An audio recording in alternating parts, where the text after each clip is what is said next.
Hello friends, welcome to knowledge world. Friends, आज जो हमारा टॉपिक है वो है आंग्ल मराठा संघर्ष के बारे में हमें पढ़ना है। और उसके पहले मैं अपनी क्लासेस शुरू करूं उसके पहले मैं आपके लिए एक ज़रूरी अनाउंसमेंट करना चाहती हूं। आपके लिए एक बहुत ही महत्वपूर्ण सूचना है, वो ये है कि हमारे चैनल नॉलेज वर्ल्ड पे ऑनलाइन लाइव क्लासेस शुरू की गई हैं। और इस ऑनलाइन लाइव क्लासेस में IIT, UPSC, BPSC, BSSC, railway and all competitive exams जो होते हैं, जिनकी तैयारी आप करना चाहते हैं, वो उन सभी की तैयारियां यहाँ पे करवाई जाएंगी हमारे प्लेटफॉर्म पे।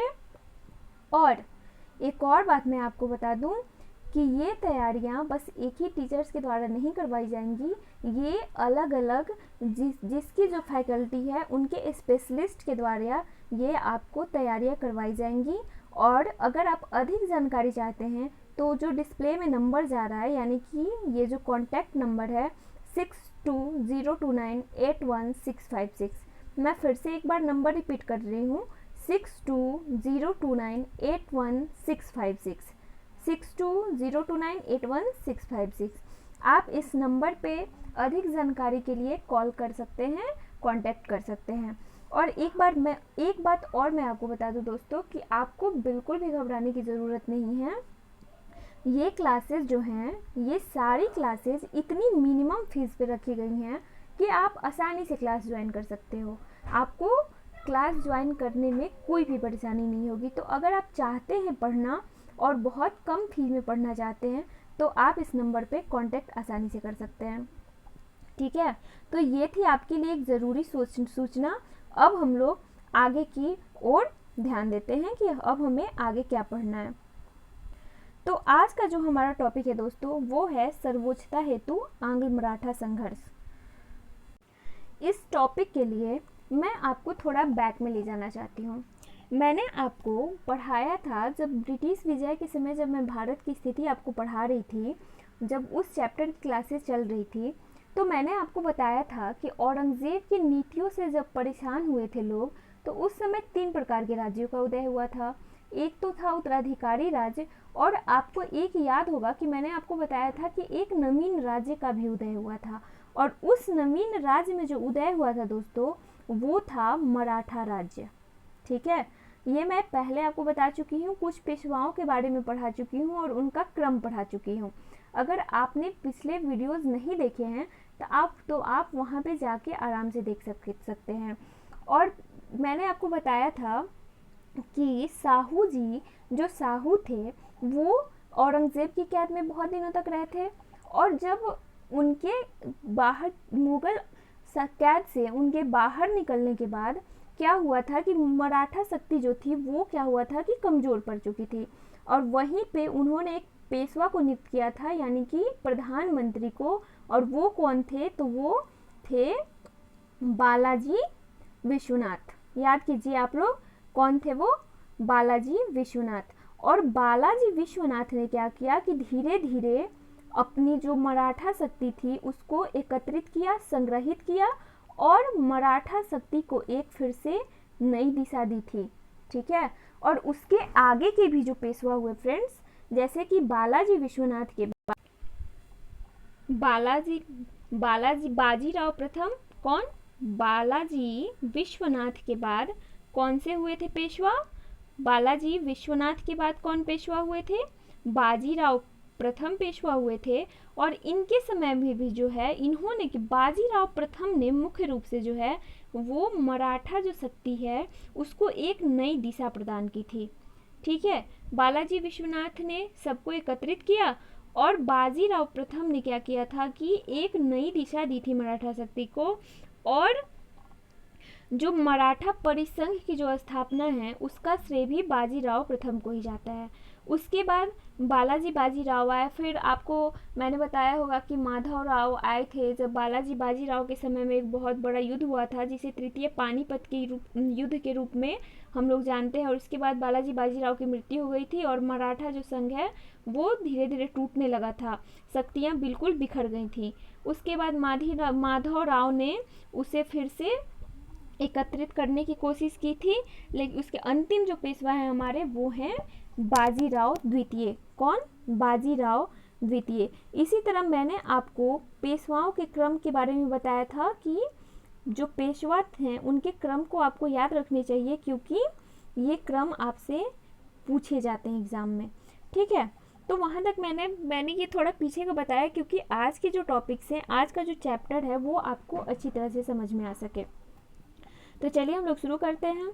सर्वोच्चता हेतु आंग्ल मराठा संघर्ष, इसमें मराठा शक्ति का उदय। ठीक है, हमारा जो पहला पॉइंट है वो है मराठा शक्ति का उदय, और वो कैसे पढ़ना है हम लोगों को, इसमें क्या क्या है वो हम लोग देखेंगे। देखिए, एक छोटे स्तर से बड़े शासक के स्तर तक पहुंचने वाली मराठा शक्ति ने दक्कनी राजनीति को एक नया आयाम दिया था। मैंने आपको पढ़ाया था कि जो मराठा थे औरंगजेब के शासनकाल में वो जीत नहीं पाए थे, औरंगजेब से वो जीत नहीं पाए थे दोस्तों, लेकिन बार बार औरंगजेब पे आक्रमण करने के कारण, मुगल सेना के पर आक्रमण करने के कारण औरंगजेब को मराठों से इतने ज़्यादा युद्ध लड़ने पड़े कि जो मराठा शक्ति थी वो धीरे धीरे बढ़ती चली गई। और क्या हुआ कि जो मुगल शक्ति थी, लगातार युद्ध करने के कारण मुगल शक्ति जो थी दोस्तों वो लगातार कमज़ोर होती चली गई थी। तो इन्होंने एक तरह से दक्कनी राजनीति को एक नया आयाम दिया था, जिससे मुगल दक्कन संबंध भी प्रभावित हुए। दक्कन से यहाँ का तात्पर्य है दोस्तों हैदराबाद। इस बात का आप लोग ध्यान रखेंगे, कभी कभी ये सब जो है ये दक्कन का है, ये सब समझ में नहीं आते, इसलिए मैंने आपको बता दिया। ठीक है, अंग्रेजी कंपनी के विस्तार में भी मराठा शक्ति एक निर्णायक तत्व बनी रही, क्योंकि जब मुगल शासक थे तो मराठाओं ने मुगलों का विरोध किया, और उसका फ़ायदा उठाकर जो है अंग्रेजी कंपनी ने लगातार अपना विस्तार भी किया था। मराठा परिवार जो मुख्य रूप से उदित हुए थे वो थे बड़ौदा के गायकवाड़, नागपुर के भोसले, इंदौर के होलकर, ग्वालियर के सिंधिया तथा पूना के पेशवा। ये सब जो थे वो थे मराठा परिवार जो मुख्य रूप से उदित हुए थे। कब? औरंगजेब के जब शासनकाल का पतन का टाइम चल रहा था, यानी कि जब मुगल शासन का जब पतन का टाइम चल रहा था, तो उस समय ये सब जो थे वो मुख्य रूप से उदित हुए थे। ठीक है, और मैं आपको बता भी चुकी हूँ कि जो बाजीराव प्रथम के द्वारा जो मराठा परिसंघ की स्थापना की गई थी, उसमें भी बड़ौदा के गायकवाड़ यानी नागपुर के भोसले और इंदौर के होलकर, ग्वालियर के सिंधिया तथा पूना के पेशवा को मिलाकर एक मराठा परिसंघ की स्थापना की गई थी। यानी कि जितनी भी शक्तियां उदित हुई थी मराठाओं की, उन सभी को मिलाकर एक विस्तृत शक्ति की रूप देने की कोशिश की थी। किसने? बाजीराव प्रथम ने। बाजीराव प्रथम के द्वारा ये कोशिश की गई थी कि ये जितनी भी शक्तियां हैं सबको एकत्रित करके मराठा शक्ति को विस्तृत कर दिया जाए। ठीक है, अब देखिए कि मराठा राजनीति में अंग्रेजों का प्रवेश कहाँ होता है। देखिए, अंग्रेजों एवं मराठों के बीच लगभग 50 वर्षों के बीच 3 महत्वपूर्ण युद्ध हुए, जिसमें अंग्रेज अंतिम रूप से उदित हुए। यानी कि अंग्रेज जो थे वो अंतिम रूप से विजय होकर एक शक्तिशाली, जो एक प्रभुत्वशाली शक्ति के रूप में इनका उदय हुआ। किसका? अंग्रेजों का। अंग्रेजों की अधिक महत्वाकांक्षा और मराठों के विभाजित घराने इन युद्धों के कारण थे। यानी कि अंग्रेजों की जो महत्वाकांक्षा थी, जैसे कि आप पहले से भी देखते आ रहे हैं कि कैसे जब अंग्रेजों ने बंगाल पे विजय प्राप्त किया और धीरे धीरे वो फिर मैसूर की तरफ बढ़ गए। यानी कि उनको शक्ति पे अपने इतना अभिमान था कि वो चाहते थे जैसे जैसे उनकी शक्ति बढ़ी, अंग्रेज क्या थे कि अंग्रेज चाहने लगे कि वो पूरे भारत पे राज करें। ठीक है, और इसी अंग्रेजों की महत्वाकांक्षा ने मराठों की राजनीति में अंग्रेजों को प्रवेश करने पर विवश कर दिया था। यानी कि अंग्रेज की एक महत्वाकांक्षा ही थी जो वो मराठों की राजनीति में प्रवेश किए। और ये अंग्रेज जब प्रवेश किए मराठों की राजनीति में, उसका एक मुख्य कारण ये भी था कि मराठों के जो घराने थे वो विभाजित थे। यानी कि जो मराठों के घराने थे विभाजित थे, कहने का मतलब ये है दोस्तों कि इनमें आपस में एकता नहीं थी। और आप शुरू से देखते चले आ रहे हैं कि जहाँ एकता नहीं है वहाँ पे अंग्रेज हों या फिर अन्य जो यूरोपीय कंपनियां आई थी वो कैसे आसानी से अपना पैर जमा लेती थी। ठीक है, मुगल शासक की कमजोर स्थिति का फायदा उठाकर मराठों ने अपनी पकड़ दिल्ली पर बनाने का प्रयत्न किया था। ये मैंने आपको बताया था कि धीरे धीरे मराठों ने क्या किया था कि दिल्ली पहुंच गए थे और मुगल शासक पर यानी कि दिल्ली पर मराठों का प्रभुत्व जमा भी था कुछ दिन में, और इधर अंग्रेज भी सर्वोच्च शक्ति के रूप में उभरना चाहते थे। और यही कारण था कि एक तो मराठों का लगातार प्रयत्न दिल्ली पर पकड़ बनाने का, और दूसरा कि अंग्रेज भी चाहते थे कि वो सबसे बड़ी शक्ति के रूप में, सबसे सर्वोच्च शक्ति के रूप में उभरे, और यही कारण था दोनों के बीच टकराव एवं युद्ध का। ठीक है, क्या कारण था तो आप अच्छी तरह से समझ गए होंगे कि मराठे भी चाहते थे दिल्ली पर पकड़ बनाना, और इधर अंग्रेज तो अपना जो साम्राज्य है वो विस्तार करना ही चाहते थे। इसी कारण दोनों के बीच में टकराव हुआ और दोनों के बीच में युद्ध, और इसी का नतीजा निकला प्रथम आंग्ल मराठा युद्ध, जो 1775 ईस्वी से 1782 ईस्वी तक हुआ था।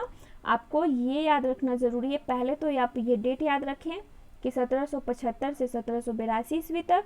दूसरा कि युद्ध किस संधि के साथ शुरू हुआ था, तो वो आपको ध्यान में रखना है, सूरत की संधि।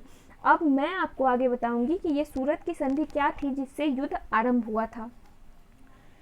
जब मराठों के बीच पेशवा पद के लिए मतभेद हुआ, उस समय अंग्रेजों को मराठों के मामलों में हस्तक्षेप करने का मौका मिला था। ठीक है, अंग्रेजों को मराठों के मामले में हस्तक्षेप करने का मौका मिला, यानी कि जब मराठों की जो आंतरिक कमजोरी थी वो जब उभर कर सामने आई, तो अंग्रेजों ने क्या सोचा कि हम लोग इस कमजोरी का फायदा उठाते हैं और मराठों के मामलों में हस्तक्षेप करते हैं। 1772 ईस्वी में माधव राव की मृत्यु हो जाती है। माधव राव दोस्तों कि जब बालाजी बाजीराव के जब तृतीय पानीपत युद्ध के बाद मृत्यु हुई थी, उसके बाद उन्होंने क्या किया था कि माधव राव ही थे जिन्होंने धीरे धीरे ही सही लेकिन कुछ दिनों के बीच जो मराठा शक्ति जो थी फिर से मराठा शक्ति को एकत्रित किया था। ठीक है, और बालाजी बाजीराव की मृत्यु कब हुई थी? 1761 ईस्वी में। और समझिए कि 10-11 साल के बीच में माधव राव ने जो थे वो क्या किया था कि मराठा शक्ति को फिर से एकत्रित किया था, लेकिन 1772 ईस्वी में माधव राव की फिर से मृत्यु हो जाती है। और नारायण राव अपने चाचा रघुनाथ राव के षड्यंत्र का शिकार बना। अब ये नारायण राव कौन था दोस्तों? तो ये नारायण राव माधव राव का पुत्र था जिसे पेशवा बनना था, लेकिन माधव राव के भाई थे रघुनाथ राव, इन्होंने क्या किया कि षड्यंत्र कर दिया और नारायण राव इस षड्यंत्र का शिकार बन गया जो माधव राव का पुत्र था। और इसी क्रम में रघुनाथ राव के षड्यंत्र के कारण नारायण राव की मृत्यु हो जाती है और रघुनाथ राव पेशवा बन जाते हैं। ठीक है, ये मैं आपको इसलिए बता रही हूँ पूरे डिटेल में कि प्रथम आंग्ल मराठा युद्ध के जो मुख्य कारण थे वो क्यों उत्पन्न हुए थे, वो कारण क्यों उत्पन्न हुए, ये आपको जानना जरूरी है। ठीक है, तो 1772 ईस्वी में माधव राव की मृत्यु हो गई। फिर माधव राव के पुत्र नारायण राव को पेशवा बनाया गया, लेकिन वो अपने चाचा रघुनाथ राव के षड्यंत्र का शिकार बन गया, और इसी क्रम में षड्यंत्र के कारण नारायण के राव की मृत्यु हो जाती है और रघुनाथ राव जो हैं वो पेशवा बन जाते हैं।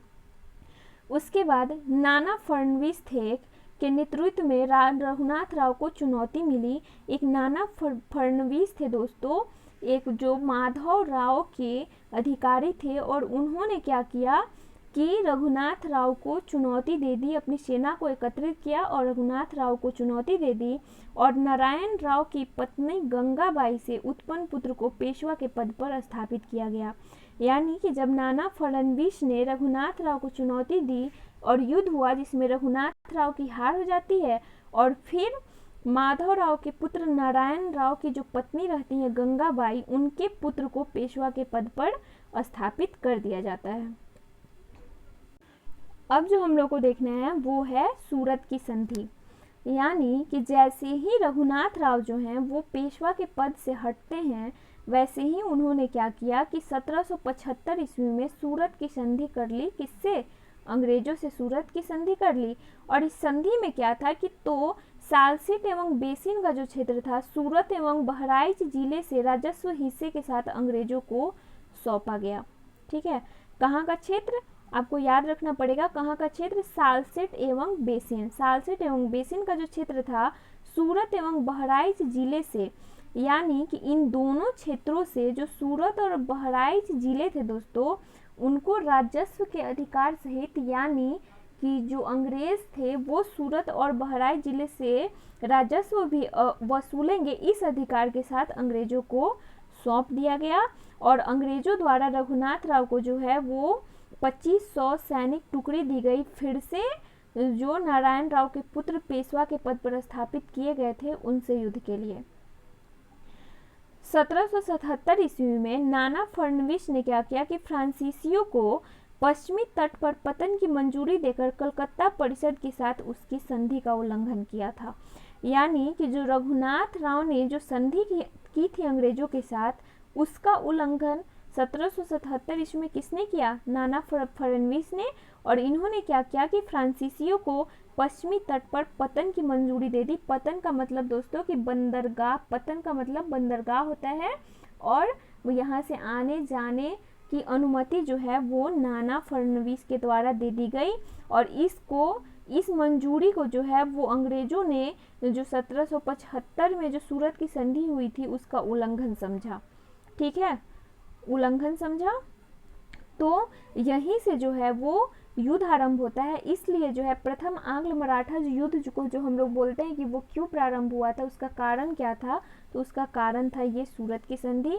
आपने सीधे पढ़ा होगा कि सूरत की संधि से युद्ध शुरू हुआ था, लेकिन सूरत की संधि में क्या था मुझे लगता है कि अभी आपने जाना होगा। जैसे ही अंग्रेजों ने प्रतिक्रिया स्वरूप सेना अपनी पुणे भेजी, मराठा तथा अंग्रेजी जो सेना थी उनका सामना हो गया। जो मराठा सेना, अंग्रेजों ने अपनी सेना कहाँ भेजी? पुणे भेजी। और उसके बाद मराठा सेना तथा अंग्रेजी सेना का वहाँ आमना सामना होता है। और मराठों का नेतृत्व इसमें महादजी सिंधिया के द्वारा किया गया था। आप याद रखेंगे किसके द्वारा? महादजी सिंधिया, आप नाम याद रखेंगे। और उस समय का जो गवर्नर था दोस्तों, मैं यहाँ पे नहीं डाल पाई हूँ, उस समय का जो गवर्नर था उस समय वो था वारेन हेस्टिंग्स। कौन? Warren Hastings. ये आप भी नाम आप याद रखेंगे, ये नाम आपको याद रखना ज़रूरी है। यहाँ पे मैंने नहीं लिखा है लेकिन आप ज़रूर नोट कर लेंगे कि उस समय का जो गवर्नर था वो था वारेन हेस्टिंग्स। ठीक है, और मराठों का नेतृत्व महादजी सिंधिया के द्वारा किया गया था। और इस युद्ध में अंग्रेजों को भारी क्षति पहुंची तथा अंग्रेजों द्वारा आत्मसमर्पण करके वडगांव की संधि की गई। कब? 1779 ईस्वी में वडगांव की संधि की गई अंग्रेजों द्वारा आत्मसमर्पण करके।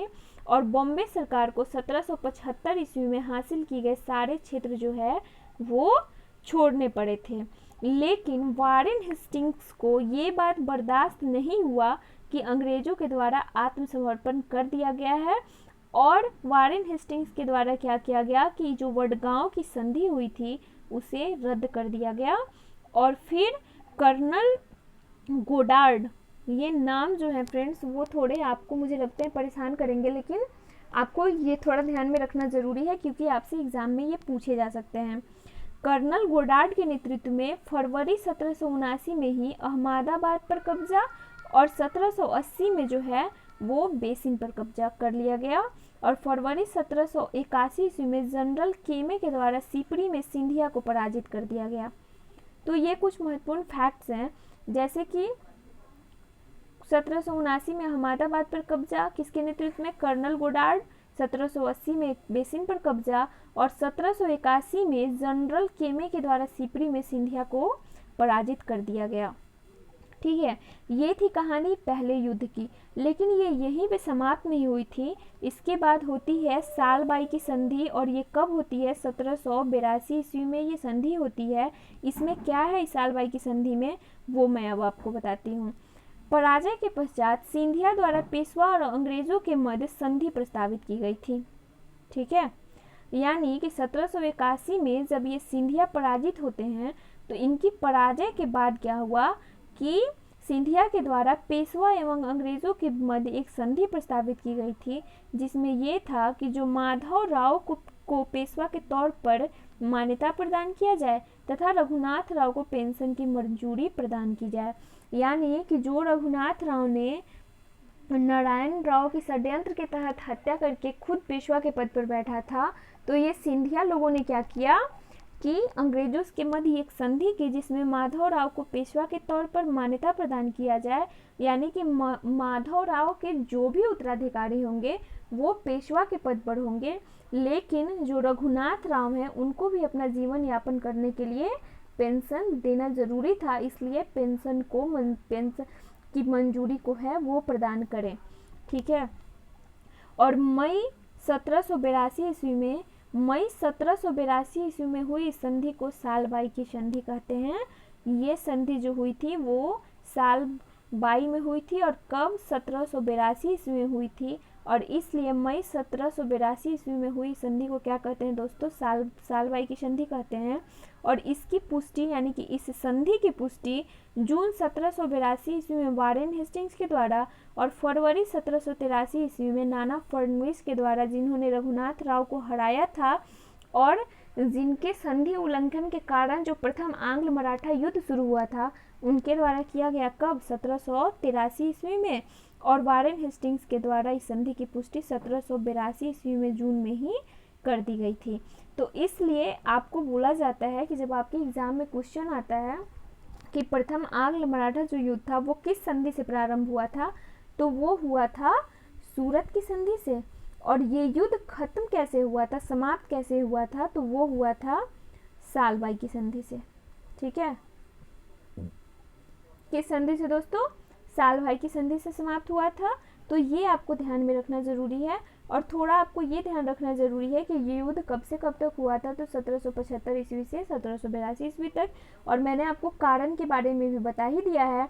तो आप कारण को एक बार अगर अच्छे से कहानी की तरह पढ़ लेते हो, अगर आप चीज़ों को रटने की कोशिश करते हो दोस्तों, तो वो आपको याद नहीं होती, लेकिन अगर आप कहानी की तरह पढ़ते हो तो वो चीज़ें आपको जल्दी याद हो जाती हैं। इसलिए मैंने पूरी स्टोरी आपके लिए लाई हूँ, पूरी स्टोरी आपके लिए डाली है ताकि आपको चीज़ें याद करने में प्रॉब्लम ना हो। तो ये थी प्रथम आंग्ल मराठा युद्ध की कहानी। आगे 2 और आंग्ल मराठा युद्ध हुए हैं, द्वितीय और तृतीय आंग्ल मराठा युद्ध, जिसके बारे में हम लोग अगली वीडियोस में डिस्कस करेंगे, अगली क्लासेस में डिस्कस करेंगे दोस्तों, क्योंकि आज की क्लासेस बहुत ज़्यादा बड़ी हो रही हैं तो आपको भी पढ़ने में कठिनाई होगी। Thank you friends. और मैं आपको एक बात और बोलना चाहूँगी कि अगर आपने पिछले वीडियोस नहीं देखे हैं तो प्लीज़ प्लेलिस्ट में जाकर आप देख सकते हो, क्योंकि पिछले वीडियोस आप देखोगे तभी आपको आगे की क्लासेस समझ में आएंगी। तो चलिए फ्रेंड्स, फिर मिलते हैं अगली क्लासेस के साथ। Thank you.